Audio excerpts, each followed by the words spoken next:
Good evening, everyone. I just have to say it's so beautiful to be together again as a legal community and coming together in support of increasing access to justice for all. And I think I have the easiest job of the night. Our keynote speaker is someone that we all know and respect tremendously. He's that person in our community who inspires us to recognize in all people the beauty of our complex intersectional humanity. And he's somebody who encourages us and supports us to draw our circles of caring and service ever wider to include more and more people until all those in need of access to justice are included. And I'm speaking of none other than our own Judge Mustafa Kasubhai.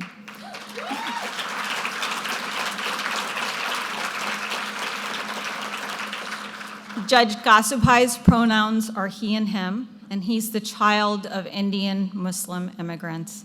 He grew up in California and attended UC Berkeley, and he moved up here to attend the U of O Law School.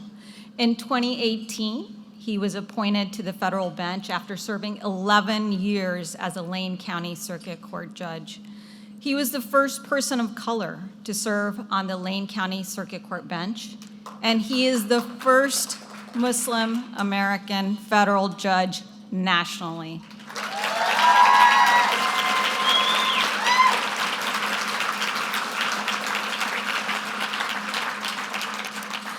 I currently have the good fortune of serving with Judge Kasubhai on the South Asian Bar Association of Oregon's board of directors, and I've gotten to know him incredibly well. But even before we served on the board together, I tracked with great interest this fellow child of Indian immigrants, just dedication to access to justice and to growing our legal community in a way that is more diverse and representative. And I'd like to share with you tonight just a couple of recent highlights from his work. First, in an effort to normalize the presence of Muslim American members of our community, and also to assure that his personal successes are not singular and exclusive to him, Judge Kasubhai joined forces with Sarah Malik in our community and to share an incredibly poignant narrative about what it's like to be a Muslim American in our community. And their conversation resulted in an article which ended up being the cover featured article in the Oregon State Bar Bulletin, and it was entitled, "Is There a Place for Us?" on being a Muslim American in Oregon's legal community. And I know there were people from all over the country who reached out to Judge Kasubhai to thank him for starting that conversation. And he is one of the founding members of our own Oregon Muslim Bar Association. More recently, in an article featured in the OWL's advance sheet entitled Pronouns and Privilege, Judge Kasubhai described with great honesty his own continuing journey with all its stumbling and fumbling towards equity regarding use of pronouns in the courtroom. And he's shared his mistakes and practical guidance that he's gained from making those mistakes with the judiciary. And I was lucky enough to catch one of the training sessions that came out of this article on YouTube. And there were judges who attended from all over the country. And what was clearly on display to me was Judge Kasubhai's tremendous humility on these particular issues and his deep passion for access to justice. And rightly so, Judge Kasubhai is our 2022 recipient of the Oregon State Bar Wallace P. Carson Award for Judicial Excellence for his significant contributions to our judicial system. He'll be recognized for this work next month at the Oregon State Bar Awards dinner. But having said all that, what I'd really like to leave you with tonight is this little nugget. So last year I was working with Judge Kasubhai on a South Asian Bar Association event, and I sent off this planning email to him, and I didn't hear back, which was somewhat unusual. But when he did get back to me, this response was something I didn't really expect.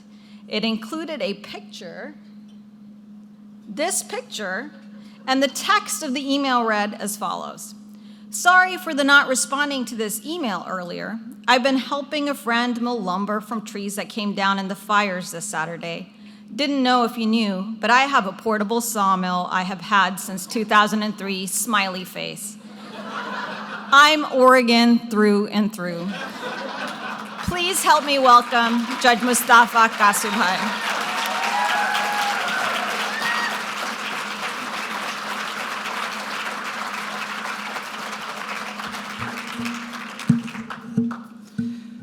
Thank you, Aruna, for that very lengthy, generous, and far too gracious introduction. Thank you, Campaign for Equal Justice, for inviting me and bringing me into the community. Now, I don't know why anyone was surprised about that sawmill, because down in Lane County, everyone has a sawmill, right? And a pickup truck, or two. My remarks will include three frames tonight.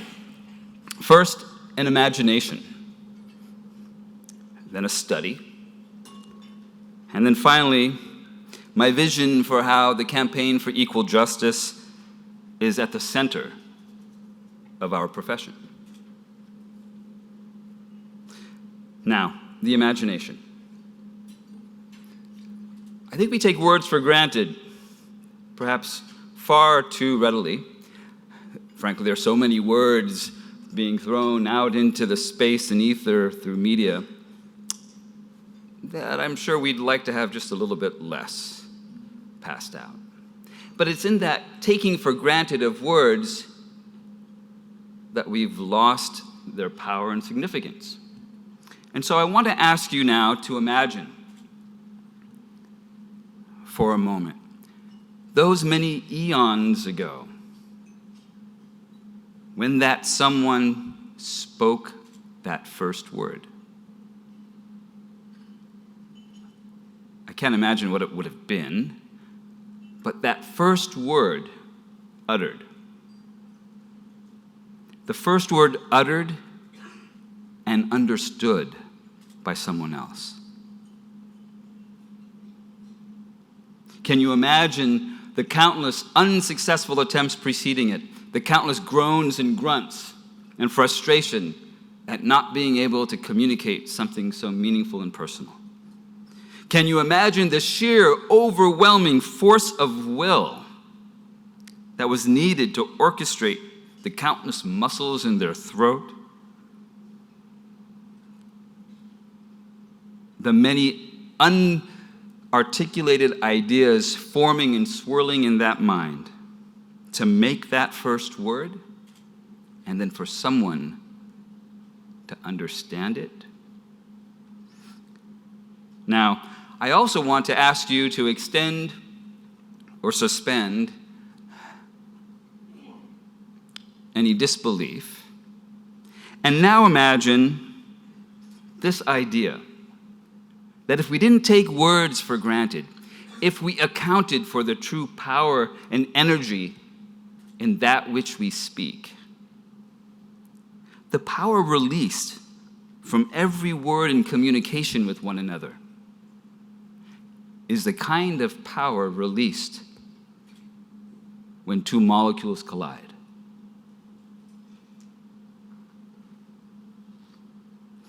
Now, I bet you were probably thinking I was going to be talking about sawdust for most of my speech, but I'll leave that in Lane County.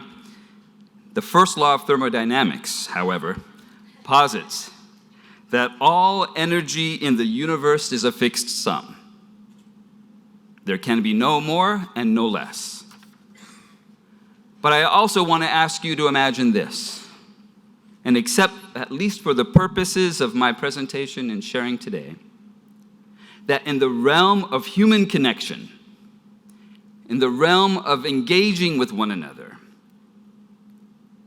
in the sphere of conversation, that law does not hold. There is no fixed sum. The power of our words can create more than ever before. Our words can create beautiful things as they begin to form from our mouths and echo out into eternity. Now, to be sure, the power of our words can also destroy, just as destructively. And as a judge, and a lawyer, I am acutely aware of the power of my own words when sentencing, when ruling on custody, when publishing an opinion interpreting law, and not just the bottom line, the final ruling and conclusion, but the manner in which we convey our thoughts and meanings have so much power. My words have palpable impact on people's lives. All the judges in the room, your words have palpable impact on our communities. And everyone in this room, with the power to affect lives with their words, must be obliged to decency and humanity. It's only through words that we can expand and equally restrict rights, and frankly, as we've seen, disappear them altogether. It is through words that our U.S. Constitution created a structure for our government and that secured the several rights that we enjoy. It were words in the Emancipation Proclamation that freed black people from slavery. It were words that initiated that road to freedom where there was no road before. And to be clear, we have not finished traveling that road. It were words enshrined in the Voting Rights Act that beautifully enough acknowledged and gave value to our voices and the vote. And these are only a few examples of the power of our words. And it's in this frame of reference, my friends, that I want to share with you a secret. I want to share with you the single most powerful word in the language, in any language. In Arabic, wa. In Spanish, y. In French, et. In Mandarin, hua. At in Tagalog. In most languages, this word is the simplest, one of the shortest, and one of the most humble words in the lexicon. And in English, that word is and. Can you see it? It is the most creative and constructive word in the universe, and I might boldly go so far as to say it is also the most loving word in the universe. Can you see it?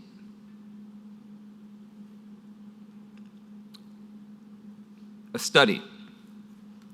And in the Webster's Third New International Dictionary, of course, the unabridged version. And after all, no self-respecting judge would just make something up out of whole cloth, right? So I need to resort to text. And in that wonderfully thick tome includes the meanings of along with, together, connection, accompaniment, combination, contiguity. I would offer that these terms are expansive, connecting, building rather than destroying. And I would also suggest to you that and creates something far greater than the sum of the parts. I want to contrast that with or. It's a function word that characterizes things as unlike and separate.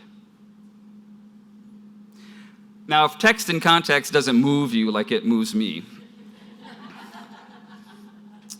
let's start with something like food as an example. The Reese's Peanut Butter Cup. Chocolate and peanut butter. All right, you know what I'm talking about. Chocolate and peanut butter, not chocolate or peanut butter. A Reese's Peanut Butter Cup is not blended. There's chocolate and peanut butter. You bite into that beautifully thick crust of chocolate, and as you enter the center, the peanut butter starts to melt in your mouth, preceding that wonderful chocolate gooiness that follows. Now that is an and.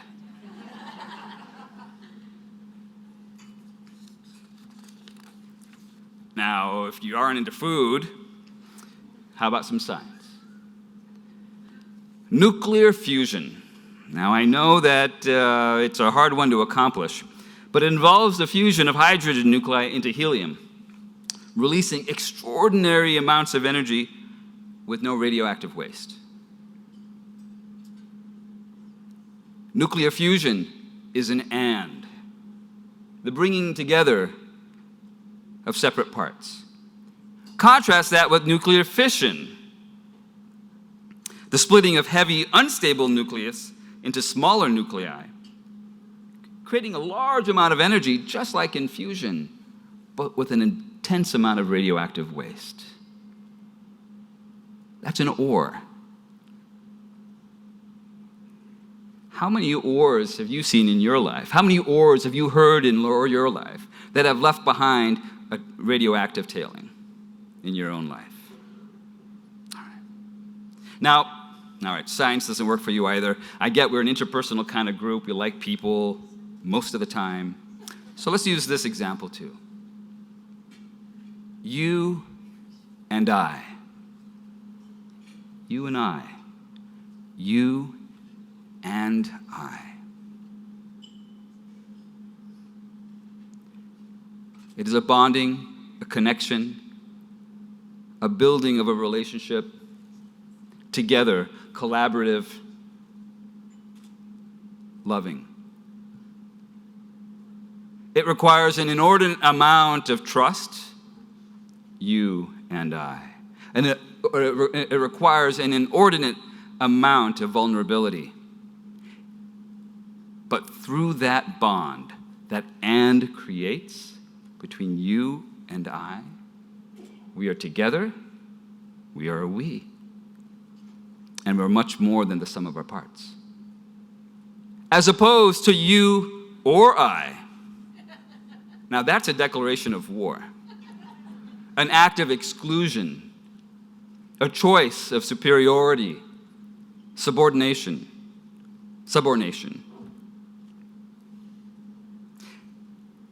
And, however difficult it is, and brings us together.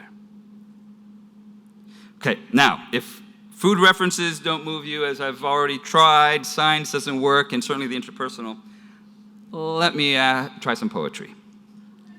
And in this poetry, I hope that you will see some of the virtues of and present. Edwin Markham, Oregon's very own poet laureate, wrote, "He drew a circle that shut me out. Heretic, a rebel, and a thing to flout. But love and I had the wit to win. We drew a circle and took him in." Even in the face of opposition, and looks beyond exclusion and seeks to include with humility and love, even its enemies. The poem perfectly describes the heart, the very foundation and meaning of and in turn, it describes a vision of justice that the campaign for equal justice is bringing into being. Our campaign for equal justice carries a long and honorable tradition in our state. Without all the people who have contributed to it and all the people who have worked for little pay and volunteered for legal aid, without them, we would most certainly lose a bulwark that supports access to our courts.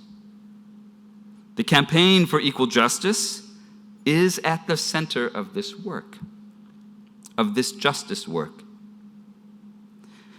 But without the legal profession's support, all of you in this room, that center cannot hold. The campaign pursues this ideal of justice for all. And through its passion for justice and commitment to equity, the campaign for equal justice keeps drawing that circle wider and wider, with a vision to one day include us all. Now, to get there, this also means that no one can be on the sidelines. Supporting the campaign is one key way to draw that circle wider, and our practice of professionalism in our daily lives and in our courts and in this legal community also plays an important role. Everything we do, my friends, in the context of our legal work, however small, however great, has an impact on shaping the soul of our courts and our law and our profession. So many actions that we take on any given day can affect the availability of justice to someone. What we do as lawyers and judges either widens or contracts that circle in which justice resides. So, my friends, do we practice and? Do we practice or? The Campaign for Equal Justice gives us a choice with clarity. Helen Keller once wrote about humility, "I long to accomplish great and noble tasks, but it is my chief duty to accomplish humble tasks as though they were great and noble. The world is moved along not only by the mighty shoves of its heroes, but also by the aggregate of the tiny pushes of each honest worker." Imagine how wide we make that circle when we take to heart the power of our daily simple kindnesses. Helen Keller highlighted the power of our humble tasks. It is in the practice of humility that we can make justice a reality for everyone. Now, humility includes the idea that we look to serve a larger good, something greater than our own self-interest, and certainly far greater than our egos. And I tend to find myself speaking and thinking about humility a lot. It's been a huge preoccupation for me ever since I came to the bench. In large part because I know that to serve the public well, I have to practice humility well.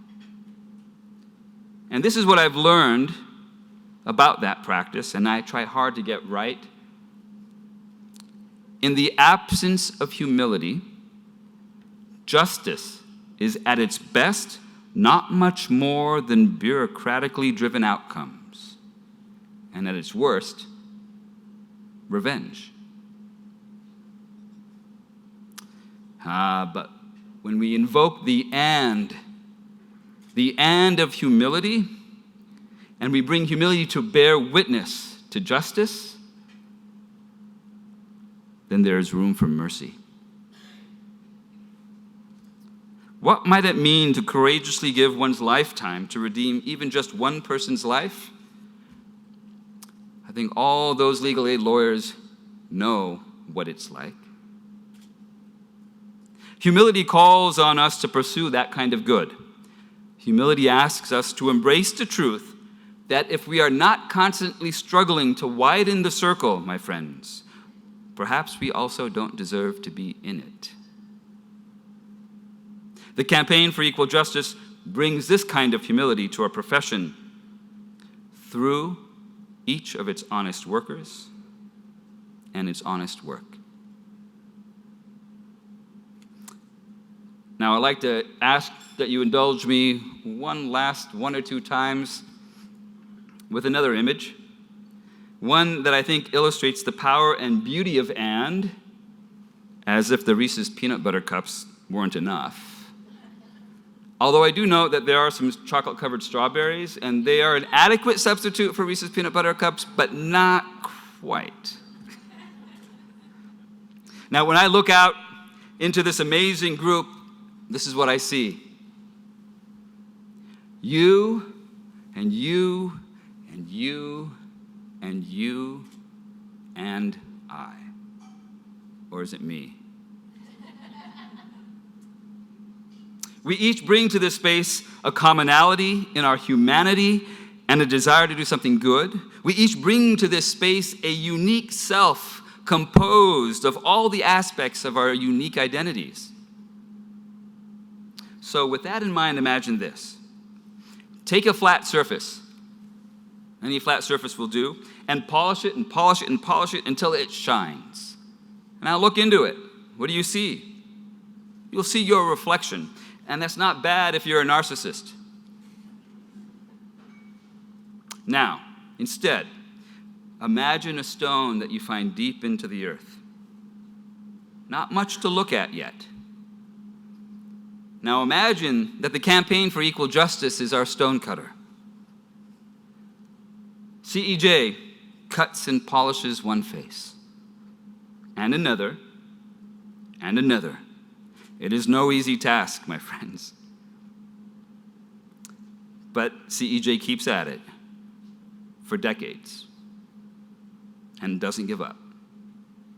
My friends, the Campaign for Equal Justice has tirelessly and lovingly worked over these many years to build this community of all of us here, all of us with our diverse backgrounds and experiences, lives and practices, and all of our commonality in wanting to do something good. And it's done that not with just all of us in the room. For us in the room, CEJ is working to add countless more facets to this stone. Those who don't have resources, like Kelly and her family, who are shown and presented on the brochures that CEJ has put out this year. To make sure that people like them too have a place in this setting.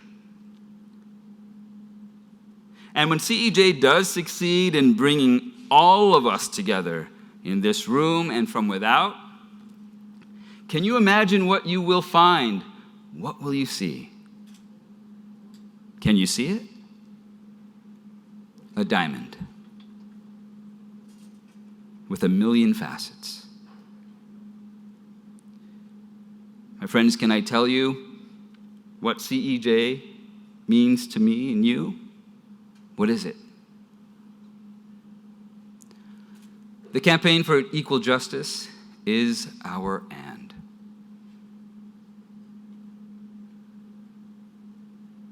And unlike that single-sided flat surface, when any of those 1,000,000 facets that CEJ has cut and polished in this interconnected gemstone, when any one of them catches the light, each of us, we can reflect that light through the entire whole. And it is through that selfless giving that the diamond shines so brilliantly. And that's what I see in this room tonight. I can see it. Can you? My friends, it is bright and beautiful out there. Thank you, CEJ, the Campaign for Equal Justice, for bringing us together tonight so we can pursue this kind of justice. Good night.